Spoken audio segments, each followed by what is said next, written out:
Assalamualaikum warahmatullahi wabarakatuh. Alhamdulillah wa syukurillah wa ni'matillah la haula wa la quwata illa billah. Amma ba'du. Jamaah sekalian, puji syukur mari kita panjatkan kehadirat Allah SWT. Alhamdulillah hingga detik ini kita masih diberi iman, Islam, dan kesehatan. Shalawat dan salam semoga tetap tercurahkan pada baginda Nabi besar Muhammad Sallallahu Alaihi Wasallam. Jamaah sekalian, sebentar lagi Ramadan akan berakhir dan kita ada syariat yang harus kita tunaikan, yaitu zakat fitrah, ya, zakat fitrah.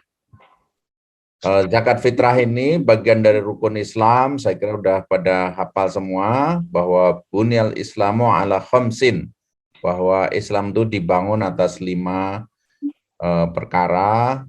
Asyhadu an la ilaha illallah wa asyhadu anna Muhammadar Rasulullah. Yang pertama adalah syahadat, dan aqimis shalah, mendirikan sholat, shaum Ramadan, dengan sholat melakukan bulan Ramadan, zakat, dan hajjul baiti man istata'a, dan juga menunaikan ibadah haji bagi yang mampu. Jadi zakat ini bagian dari rukun Islam, ya. Dan banyak sekali ayat-ayat Al-Quran maupun hadis yang menerangkan kewajiban tentang zakat ini, ya. Kita memang mengenal ada 2 zakat, ada zakat mal dan zakat fitrah, ya. Kalau zakat mal itu zakat harta, ada batasannya. Kita boleh mengeluarkan zakat mal ini yaitu nisab dan haul. Nisab itu adalah batas tertentu, di masing-masing harta berbeda, pertanian berbeda, sapi, kambing, unta dan sebagainya ada nisabnya. Dan ada yang dikenal dengan haul, ya. Kalau harta selain panen dan sebagainya, kalau yang panenan itu haulnya ya pas panen, gitu ya. Tapi kalau zakat harta, ya misalnya simpanan dan sebagainya, maka itu 1 tahun. 1 tahun dan ada nisabnya 85 gram. Jadi tidak berubah dalam 1 tahun itu. Dari 85 gram setara dengan itu, maka keluar zakatnya 2,5%. Tapi kalau kambing, sapi, dan sebagainya nanti ada ketentuan tersendiri. Nah, pada kesempatan kali ini, jamaah sekalian, saya ingin mengingatkan kembali persiapan kita tentang zakat fitrah.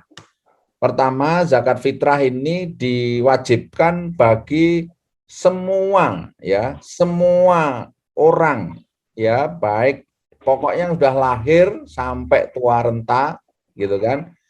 Itu wajib zakat fitrah, baik yang puasa maupun tidak puasa, nah, gitu. Jadi selama masih sampai akhir Ramadan itu, jadi mengalami hidup akhir Ramadan hingga awal Syawal, nah, gitu. Tapi kalau orang itu meninggal sebelum atau di akhir Syawal tidak sempat masuk, akhir Ramadan nggak sempat masuk Syawal, maka tidak wajib zakat fitrah, meninggal misalnya. Nah, tetapi kalau meninggalnya itu sudah subuh, berarti sudah masuk Syawal atau maghrib, ya, karena hitungan bulan hijrah itu kan maghrib. Jadi katakanlah setelah terbenam matahari di akhir Ramadan, maka itu bagi yang memiliki tanggungan atas mayat tersebut, maka itu wajib dizakati. Sebaliknya bayi yang baru lahir, gitu ya, bayi baru dia lahir akhir Ramadan, terus kemudian besoknya masih hidup sejak Idul Fitri, nah itu juga wajib dizakati, gitu kan. Jadi itu adalah zakat semuanya, termasuk yang ada yang berpendapat kalau misalnya fakir miskin pun itu berkewajiban zakat. Ada yang berpendapat kalau sama sekali nggak ada harta, dia bisa giliran, gitu ya, giliran katakanlah anaknya zakat diterima ayahnya zakat terima istrinya, ibunya pada adiknya, terusnya. Sampai ada juga yang berpendapat begitu, saking bahwa memang zakat fitrahnya adalah zakat per kepala, ya, zakat per orang. Nah, bagaimana kalau orang itu masih hamil, ya, belum lahir, ya. Kalau orang hamil, zakatnya tetap ibunya saja. Jadi anaknya karena belum lahir tidak wajib dizakati, zakat fitrah gitu ya. Jadi itu siapa yang kena kewajiban zakat. Nah, siapa yang wajib mengeluarkan zakat? Orang-orang yang menjadi tanggungan dari seseorang itu yang berkewajiban menanggung zakatnya. Misalnya suami itu menanggung zakat istri dan anak itu menjadi tanggung jawab yang berkewajiban memberi nafkah, yaitu berarti bapaknya. Gitu. Jadi anak-anak ya, kemudian siapa juga yang menjadi tanggungan dari keluarga itu adalah yang kewajiban menjakati ya, mengeluarkan zakatnya. Itu yang kedua ya, pengertian yang kedua. Jadi siapa yang wajib menjakati adalah yang mengeluarkan zakat, itulah yang menafkahi, itulah yang memberikan zakat atau yang menanggung gitu kan. Misalnya ada tamu ya, ada tamu sampai apa namanya? Tamunya itu sudah menjelang akhir Ramadan dan juga sampai Idul Fitri misalnya. Nah, itu menjadi tanggungan dari keluarga yang menerima tamu itu, karena dia juga nggak punya beras apa gitu ya. Itu artinya begitu. Jadi berkewajiban menanggung zakatnya. Bagaimana kalau sang anak punya uang? Nah, boleh juga itu uangnya dikasihkan ke bapaknya supaya bapaknya menunaikan kewajiban terhadap kewajiban membayar zakatnya untuk anaknya. Kalau misalnya anaknya sudah apa namanya sudah menghasilkan uang misalnya dan bapaknya kekurangan, itu bisa begitu. Karena yang berkewajiban membayar zakat itulah orang yang memiliki tanggungan. Jadi yang berkewajiban menunaikan nafkah dari anak istri tadi. Nah, kemudian berapa besarnya? Nah, kalau secara nas itu adalah satu sok. Ya, satu sok itu kalau dulu itu pakai gandum, pakai korma itu 4 mut. 4 mut itu cawuan gitu ya. Jadi 4 cawuan. Nah, 1, 2, 3, 4 gitu dicawuk gitu. Korma, gandum gitu zaman dulu. Kurang lebih seperti itu. Itu satu sok ya. Nah, dalam perkembangan sekarang ini ada yang memperkirakan satu sok itu adalah ada yang bilang 6 kilo, 6 ons. Berarti kalau 6 on kali 4 berapa? 2,4 kilo. Nah, tapi ada juga yang berpendapat 7. Kalau 7 berarti 2,8 kilogram. Tapi ada juga yang berpendapat sampai 8, berarti 3,2 dan seterusnya. Nah, tetapi kalau Imam Hanafi itu malah lebih lagi, soknya itu lebih tinggi lagi.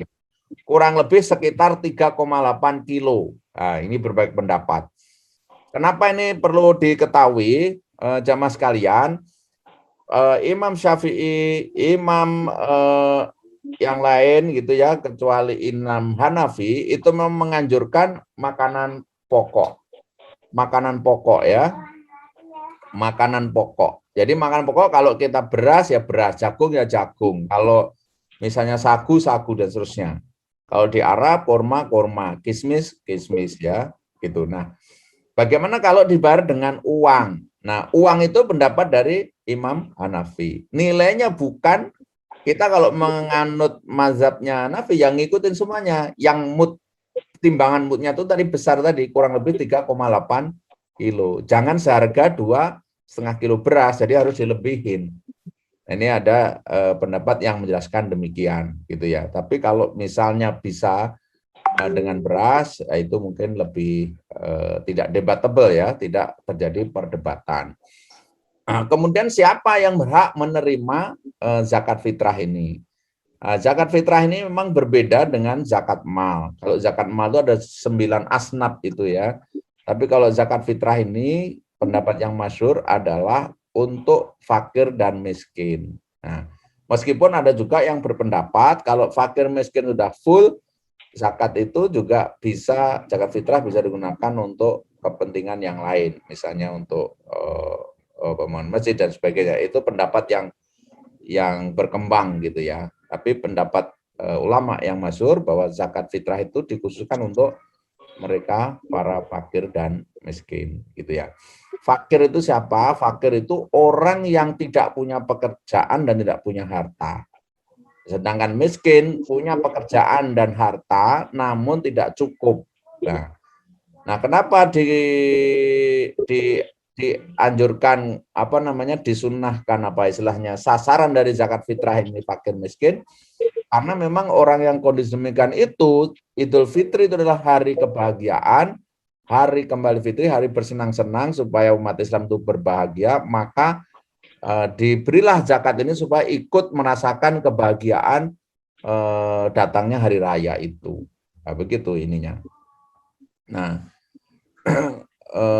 itulah saya kira gambaran secara keseluruhan yang berkaitan dengan zakat ini. Nah, ada juga kasus bagaimana saya dulu orang tua nggak ngerti bahwa ternyata setiap orang harus dizakati, ya. Nah, itu maka ada pendapat bahwa tahun yang lewat itu bisa dirapel, tapi sebaiknya dikeluarkan tetap pada hari raya, gitu ya. Baik, yang terakhir mungkin yang belum terbahas adalah masalah kapan membayar zakat ini. Zakat ini ada berbagai waktu yang bisa kita tunaikan. Yang penting adalah sebelum sholat Id, itu ya. Kalau sudah sholat Id itu jatuhnya makruh, gitu ya, makruh. Tapi kalau sudah sampai hari pertama sholat Id sampai terbenam matahari haram jatuhnya. Maka jangan ditunda-tunda. Zakat fitrah itu yang abdol gitu ya adalah setelah sholat subuh tapi sebelum sholat Idul Fitri gitu ya sampai berakhirnya khutbah gitu. Tetapi itu pasti akan kesulitan mendistribusikannya kecuali sudah punya sasaran. Nah, agar zakat itu bisa lebih bermanfaat bagi yang menerima, maka kemudian ada waktu yang juga boleh membayar zakat itu adalah sejak awal Ramadan hingga sebelum sholat Id. Nah, itu juga dibolehkan, ya, dibolehkan untuk membayar zakat seperti itu. Jadi sekarang ini misalnya sudah mulai pada membayar zakat, maka sudah dibolehkan gitu ya sejak awal Ramadan kemarin. Tetapi tidak boleh sebelum masuk Ramadan. Itu tidak boleh membayar zakat. Jatuhnya itu adalah sodakoh biasa, ya, sodakoh biasa.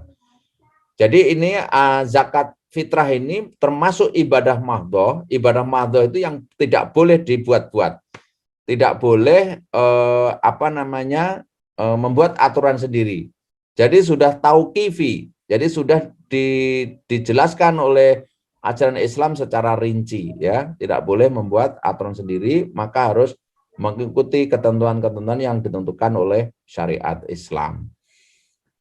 Saya kira demikian, mudah-mudahan bermanfaat dan selamat menunaikan zakat fitrah bagi yang belum, dan supaya tidak mendadak, hendaknya sejak sekarang sudah bisa segera dikoordinasikan gitu ya, dilaksanakan dan didaftar nanti untuk siapa-siapa saja, siapa panitia dan sebagainya. Terima kasih. Assalamualaikum warahmatullahi wabarakatuh.